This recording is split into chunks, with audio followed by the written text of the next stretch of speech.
రాహుల్ గాంధీ గారిని చూస్తే ఏమనిపిస్తుందంటే మీరిక మారరు. మీరెప్పటికీ మారరు. ఆయన తాజాగా చేసినటువంటి కామెంట్ ఏంటో ఒకసారి చూడండి. మీరు రామమందిర ప్రాణ ప్రతిష్ఠ కార్యక్రమం చూసారా?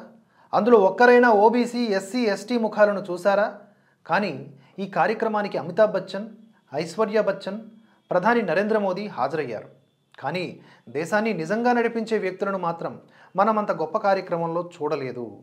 వాళ్ళు దేశాన్ని ఎప్పటికీ నియంత్రించలేరని గుర్తుంచుకోవాలి అని రాహుల్ గాంధీ వ్యాఖ్యానించారు. నాకు ఫ్యూజ్లు అవుట్ అయిపోయాయి. నాకు ఎలా రియాక్ట్ అవ్వాలో అర్థం కావట్లేదు. ఇప్పుడు దీనికి నేను కౌంటర్ ఇస్తే మనల్ని ఒక బీజేపీకి సంబంధించినటువంటి వ్యక్తిగా చూస్తారు.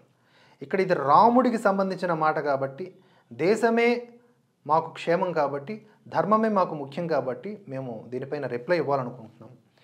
రాహుల్ గాంధీ ఈ వీడియో చూడలేదా? ప్రధాని మోదీ రామాలయ నిర్మాణంలో కీలక పాత్ర పోషించినటువంటి కార్మికులందరికీ ఎంతటి గౌరవాన్ని ఇచ్చారో, ఎలా సత్కరించారో, వారితో కలిసి నడయాడారు. రాముడి దర్శనం కోసం వెళ్తున్నటువంటి వాళ్ళలో కులాల్ని చూసి పంపిస్తున్నారా? రాముడు ఏమన్నా పలానా కులానికి సంబంధించిన వాడని ఎక్కడైనా బోర్డు ఉందా? శాస్త్రంలో ఎక్కడైనా రాసుందా? రాహుల్ గాంధీ ఈ మధ్య కొన్ని వీడియోలో కనిపిస్తున్నాడు.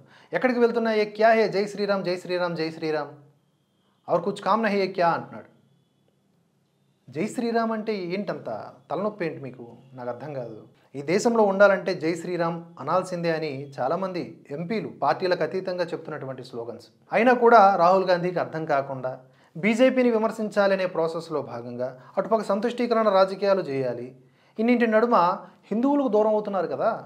హిందువులు దూరం అవడం సంగతి పక్కన పెట్టండి.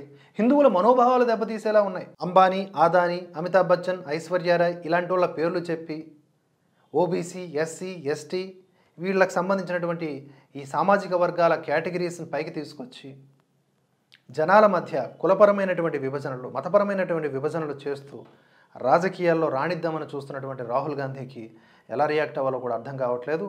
ఆయన త్వరగా కోలుకోవాలని కోరుకుంటూ మరో అప్డేట్తో మళ్ళీ కలుసుకుందాం. జై హింద్, జై భారత్.